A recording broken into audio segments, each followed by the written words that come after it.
I'm Ellie, a second-year graduate student and a peer advisor for Ours Connects, and today I'll be talking about some email pro tips. So to get started, here's just a quick agenda of what I'll be going over.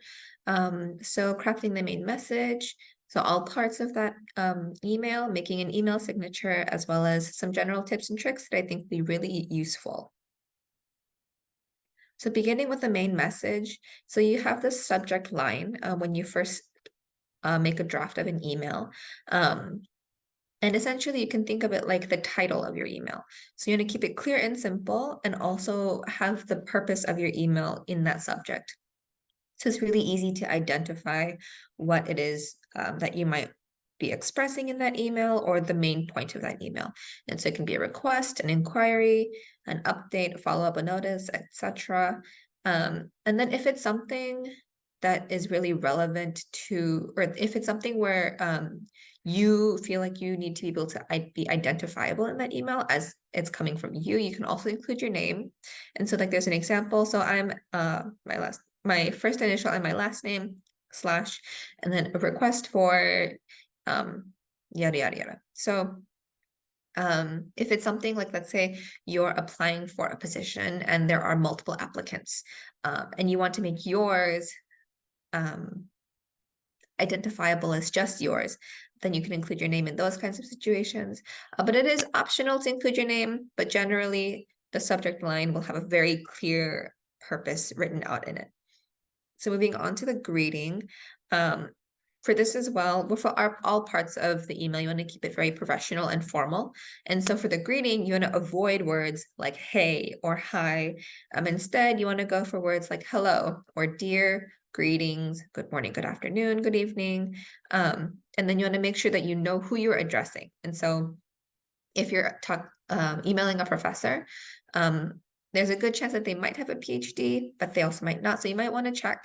If they do have a PhD, then they are Dr. So-and-so. If they do not have a PhD, you can call them Professor so-and-so. Of course, if you do have or if that professor has like a name that they go by that they prefer, like there's some professors that insist that you call them by their first name. If you already have a rapport with this professor, then you can use the name that they prefer, of course. But if you have never emailed this person before, I would go for Dr. So-and-so or Professor so-and-so, just to keep it more professional. And then they might express themselves to call them something else on their own.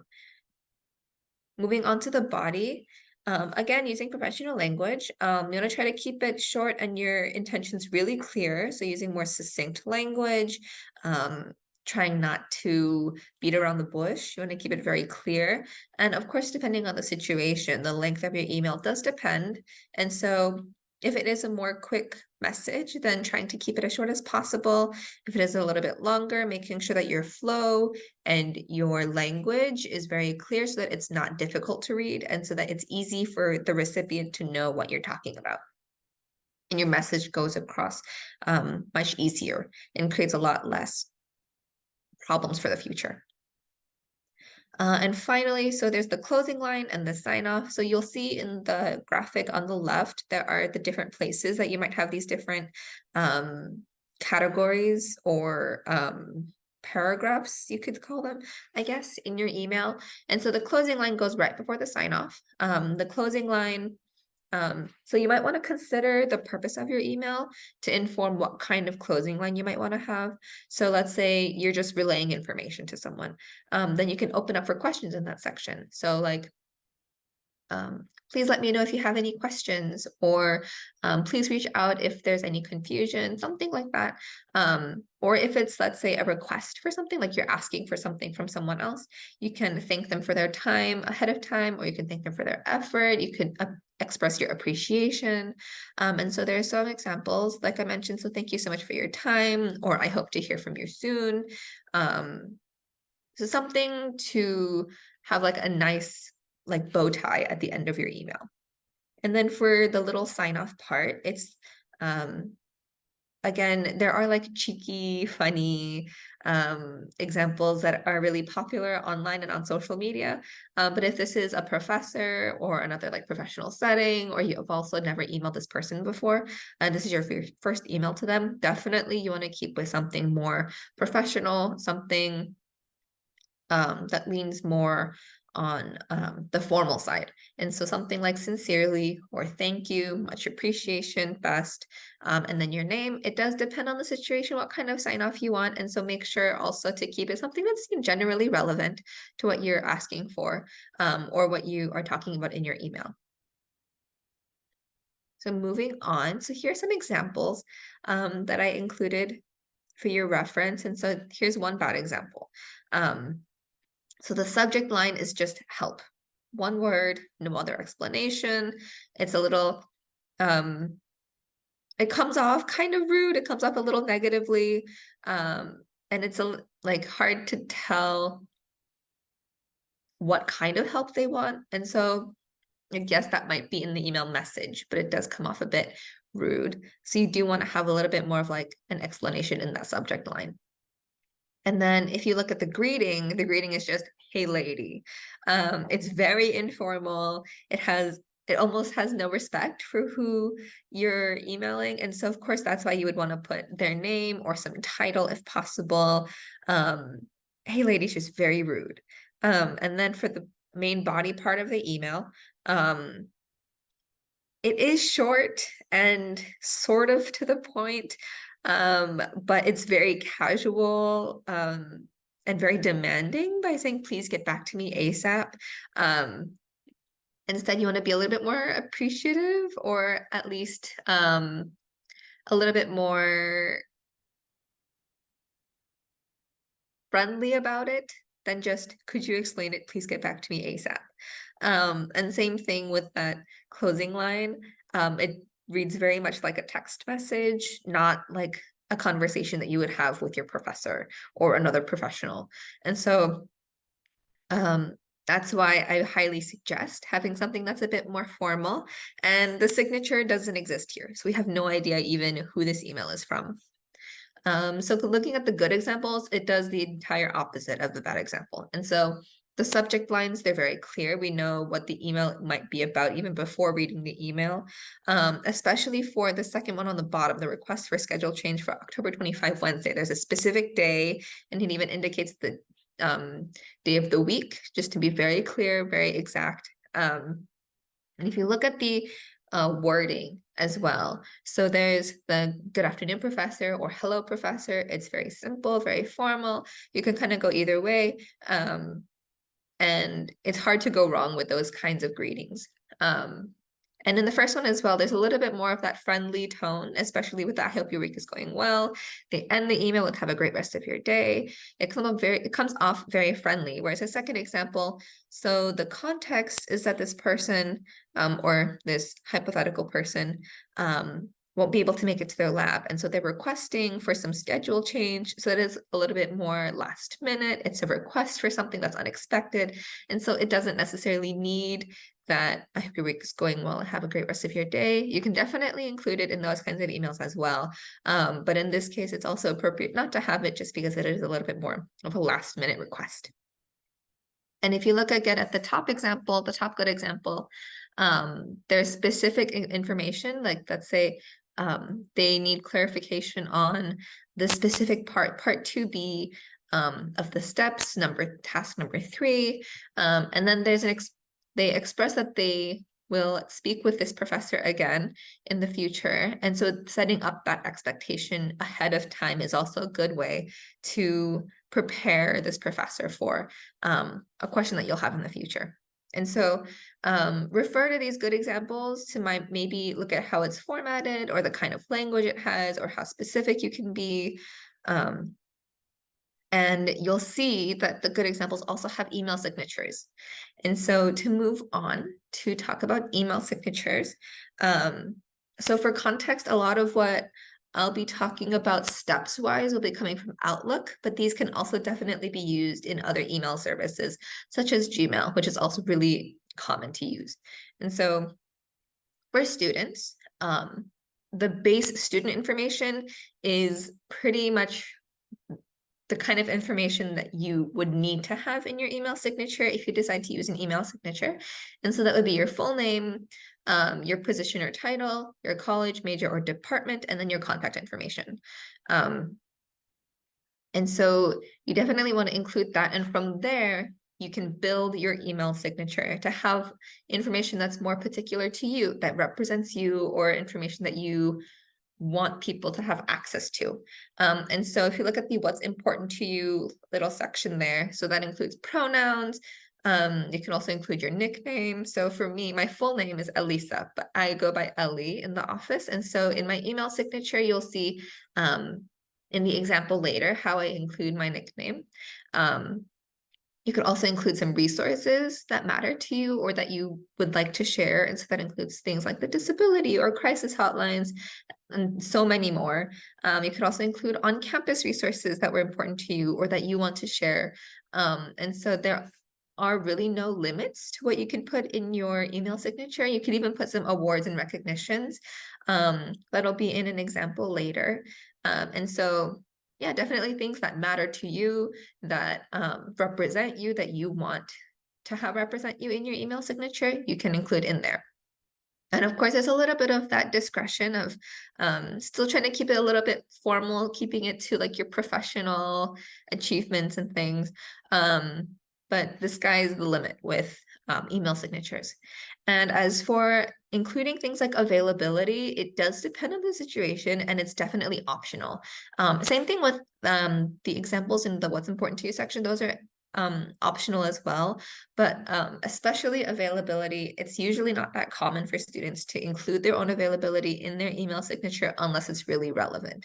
And so for some people that have positions on campus or have specific hours that they're a research assistant on campus, you can include hours like that. You can include a mailing address if it seems important, or if you commonly get mailed things or people need access to your mailing address, and you can include it in there for ease of access.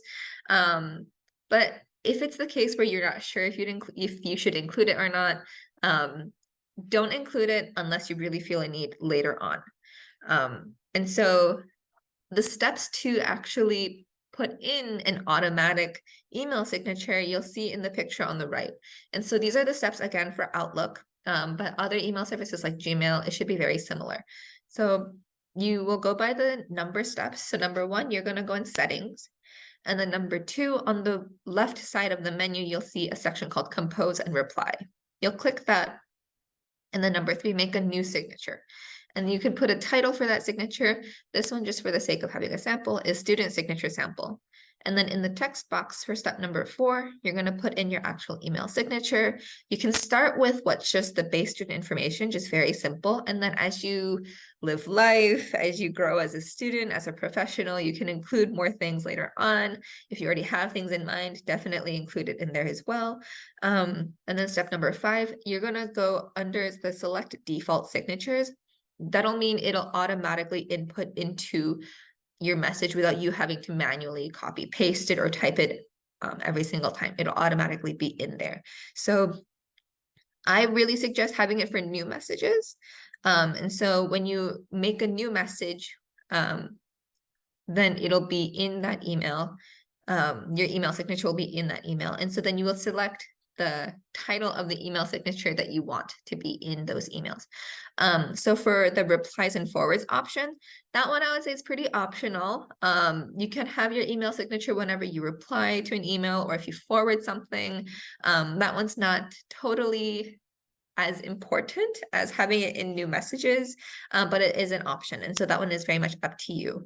And then number 6, you would click save to have all of that saved in there. And then the next time you click new mail, you should see in the body part of the text message, your email signature already pasted in there for you. So here's some examples. So Emily Doffing and me, Elisa, we both have nicknames, and so they're in parentheses there like that, so it's easy to see. But our full names are also still there for that professional aspect of that. Both of our pronouns are there as well as for the rest of these email signatures. And also there's the position. So if you look at mine for Elisa, there's my pronouns, my position as the graduate peer advisor, and then the office that I work through for this position. And so if you look at the sample one, the John Doe one. It includes the name, the position. So for this hypothetical student, they're an undergraduate student in the Department of Psychology, and then that's their hypothetical contact information. So you can make it as simple as this one, and then from there you can build onto it. And so if you look at Kevin Trans, there's also his email signature or his pronouns, and then there's a divider. It's up to you if you want to have one or not for organization. So there's also some design aspects that you can change up as well. There's his position as the instructional student assistant, where he's working and who he's working with. So Dr. Domingo in this room. And this student also has some availability times as a student assistant, as well as a link to LinkedIn. And so if you look at a couple of the other email signatures, there are links to things that are important to these individual people. So for me, I want my students to be able to have easy access to connecting with me on Beach Connect. So there's a link for that. For Emily, there's a link on to read about why pronouns matter, which is a signal for this being very important to Emily. And same thing with a crisis hotline. And both Emily and Kevin have some awards and other position titles in there. And so for Emily, there's the Proactive Disability Inclusion Ambassador, as well as Sally Casanova Predoctoral Scholar. And then for Kevin, there are these various research admin and assistant positions in there. Whether they're current or they're in the past, it's an indication that he was involved at least at some point in all of these things. And so these represent each of these people, and they're important information to have access for these people.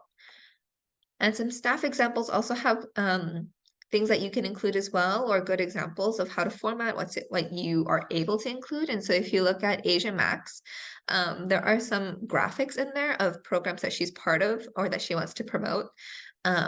So the Wellness Ambassador, as well as the Undocu Ally. If you look at Carlos Guijardo's, there's also the recognition statement at the bottom of the Tongva and Gabrielino people. And so, as well as other Native American tribes. And so you can include things like that as well, some graphics that might be important, or other recognition statements that feel relevant to you. Maybe some professors that you've had also have similar email signatures. And so there you can format it and you can include all types of information. So moving on to our last larger section, so tips and tricks. So the most common ones, so when you're sending an email, you'll see a to section, the BCC and CC buttons as well. So the to section is going to be the main recipient of your email. And CC stands for carbon copy, BCC stands for blind carbon copy. So CC, if you CC multiple people, everyone that you CC will be able to see that email and see each other. So they'll be able to see other people that you've CC'd into that email. Usually this is for maybe the case where it's like a group project or some group setting where you want more flow of information, where everyone should have access to certain information and they all know each other. For blind carbon copy, that's where recipients cannot see each other. They can only see that you sent it and the message that's in the email. So blind carbon copy might be the case where if you're sending a mass email and you don't necessarily want them to know that it's being sent to multiple people to make it feel more individual, or if it's the case where it might be like a privacy thing and it might be beneficial to not have your recipients know the other people that you're sending this to, that's where you would use blind carbon copy. So carbon copy, everyone can see each other. Blind carbon copy, the recipients can only see you, the sender. So for when you receive an email, you can reply or reply all. So you'll see in the graphic on the left, on the bottom, in the box, the couple of arrows there, or the 3 different arrows. So single arrow, oops. So the single arrow is reply. So you're replying only to the sender. 99 times out of 100, you'll be using reply. Very rarely will you be reusing reply all. And reply all is where you're replying to everyone on the email, including other recipients. And so let's say this person CC'd some people onto this email. So they have other people that they're sending this email to. If you reply all, your reply will go to everyone that was CC'd as well, not just the sender. So let's say, for example, the sender is sending out an invite to a party or something. And if you reply all saying, great, I'll make it, everyone will be able to see, rather than just the sender who might have been the person that you wanted only to know that information. And so usually you'd only use reply, and reply all is only in very, very specific cases and is very rare. So chances are, and if you're not sure, go with reply. It's usually the safest way to go. And for forwarding, that's where you're sending a copy of an email to someone else. And that includes the attachments and links that are in that email. And so you can forward to yourself, you can forward to other people. So let's say, again, with that party invitation information, let's say you're able to bring a +1, but you want them to have access to that information. You can forward them the email and they'll have all that same information that you have. It'll just be like a copy of that email and they'll know that you forwarded it to them. And so that's also a very useful tool, especially if you don't want to have this whole process of copy pasting information and making a whole new email. You can just forward an already existing email to share information. And again, when you're making an email, when you're writing a new email to someone, let's say it's very urgent and it needs attention right away, or you don't want this person to miss this email. When you're writing an email, there's a red exclamation point that you'll see above. And so and the picture on the right on the top, it's circled the little red exclamation point. You can click that and it makes your email a high priority. And so that's the high importance exclamation point. It makes it a high priority and the receiver will see the symbol when they receive the message. And so if you look at the very bottom image, this is an example of a message that was received in my inbox. And so you'll see the red exclamation point there that will pop up in that email. And so the receiver will know it's something very important to check. When you're sending attachments, make sure to name them appropriately. It looks a little unprofessional when the name of the file is something that's hard to identify what it is, or if it looks unfinished. So if you look at the example on the right side as well, the middle image, so resume and then 1 in parentheses. We know that it's a resume, but you can tell that it's a file that was just copy pasted and doesn't really have a lot of polish to it, I guess. And then the one on the right side within the green box with the green check mark, in this case, because it's a resume, things like resumes, cover letters, CVs, applications, I highly suggest including at the very least your first initial and your last name to make it very identifiable as yours. And so here it's very clear whose this is, or in the example, it's very clear whose it is and what the document is. So it's EPIC. So this resume belongs to this person and it's a resume. It's very clear, very to the point. And when the recipient, let's say they're downloading multiple resumes from multiple applicants, they'll know immediately which one's yours without having to open it, go through a whole lot of steps just to identify what this document is, whose it is. And so that's what I would recommend, putting your email or putting your name and as well as the name of the document. And so if it is something more general, like an image, or if you're sending like a fun GIF or GIF, or if it's something else where it's not specifically yours, another like document from class or in your work environment, you could just put the name of that document. You don't have to put your name. But in those cases where it is very specifically yours and it has, let's say, your information on it, it's very wise to put your name there. And then also when you receive messages, so you'll see on the very bottom image as well, there's the little red flag and the green pin. So both are for your own, both are tools to use for organization. So the flag, it brings your own attention to an email that you received so that you know to address it. A really useful way you can use it is if there's a task in there, or if there's something that you need to respond to or address, but you don't have the time immediately, you can flag it so that you know to go back to it, or that you have to finish it. And then you can click it again to make a check mark to indicate that you completed the task, or you replied to the email in the way that you needed to. And so it's very useful, especially if you want to make sure that you get back to something. The pin shifts the message to the top of your inbox. And so if you need your attention on something, or if you don't want to lose an email in your inbox, you can pin it and it moves it to the top of your inbox, where you will always have access to it unless you unpin it. So that again is for organization, so that things are easy to see. You could find things easily, and you could know if there's something that you haven't completed. And then the last few tips that I have, if you're someone like me and you usually stay up late and write emails really late, but you don't want the recipient to know that you sent it, let's say at like 1:30 in the morning, you can schedule send emails, which is a really useful tool. So you can set a specific day and time for your mailing service to automatically send an email for you. And especially when it's outside of standard business hours. So let's say like after 6 p.m., after 7 p.m., it's very useful when you want your email to be sent sometime early in the morning, or you don't want it to be sent late at night. And so the steps are at the top image on the left side. So step 1, when you send an email, and again, this is all in Outlook, there's a downward caret, and you would press schedule send.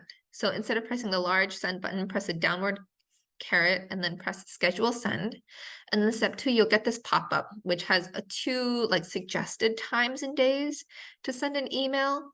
If either of those work, you can click on one and it'll send at that time and day. If you want to have a custom time and day, you would press custom time. And then step 3, you'd get this next pop-up that has the little calendar as well as some times. And you can set the specific date and the time that you want your email to be sent. And so this is especially useful, let's say if you're emailing a professor and it's really last minute, but you want them to be able to see it in the morning and not that you sent it really late at night. You can set it to send the next day at like 8 in the morning or 9 in the morning. And then that professor will receive that email at that time. So it seems more professional. Maybe it might come off that you're an early riser, which is not a bad thing. And it's not that they'll get a notification at really early in the morning when they're still asleep. So it's very useful in those situations. As a note about schedule sending, if you need to edit your schedule send, you can do that, of course. Just make sure that you click schedule send again instead of just sending the email. Otherwise, it'll send it at that time that you press send, instead of the time that you schedule sent it. So make sure if you edit a schedule send email to press schedule send again instead of regular send. There's also an option in Outlook to snooze an email. So you'll see in that very bottom image on the left, the little clock symbol. That's also very useful for not just for organization, but to make sure that you get back to something that you might want to address later on. And so you can schedule when you want to address an email or message you received, and it'll pop up again in your inbox as an unread email. And so that's a really good way to remind yourself to follow up to something later on, so you don't open an email and then forget that it existed. It's a good way to have it pop up to your attention again.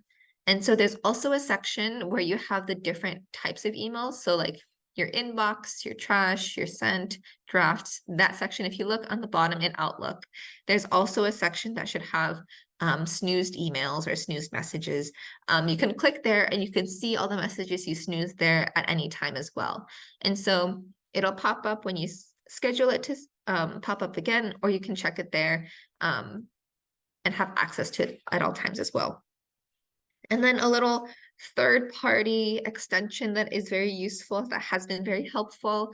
There is the free Grammarly extension, and it checks your grammar. You can click it to check your grammar before you send out an email. Make sure it's all polished. There are paid parts of the Grammarly extension, totally optional. The base free part of it is more than enough to check your grammar, and it is up to you if you want to pay for the other services that it provides. But the free version of the Grammarly extension is already very useful, especially if you would like something to check your grammar real quick. And that's all that I have. Here are some resources that are really useful. I've also included their Instagram pages if you want to follow them on Instagram. If you have any other questions, especially since you're in the hours program, there's the email, and for the email for the hours office, as well as some other ones. As a note about the other resources, the Career Development Center, as per its name, definitely really useful for careers and jobs. They have a lot of workshops that are really helpful as well. The Graduate Center also has really helpful workshops if you're interested in going to grad school, and it's not just for grad students. The Graduate Center is open to all students, and part of their mission is also to help undergraduate students try to get all the information and resources that they need to have access to grad school and to prepare for grad school and applications as well. So it's a really good resource. And then the University Writing Center, if you need help with your writing or if you would like some help with that, they're a really good resource for that as well. So again, if you have any other questions, reach out to the hours office email. And otherwise, thank you.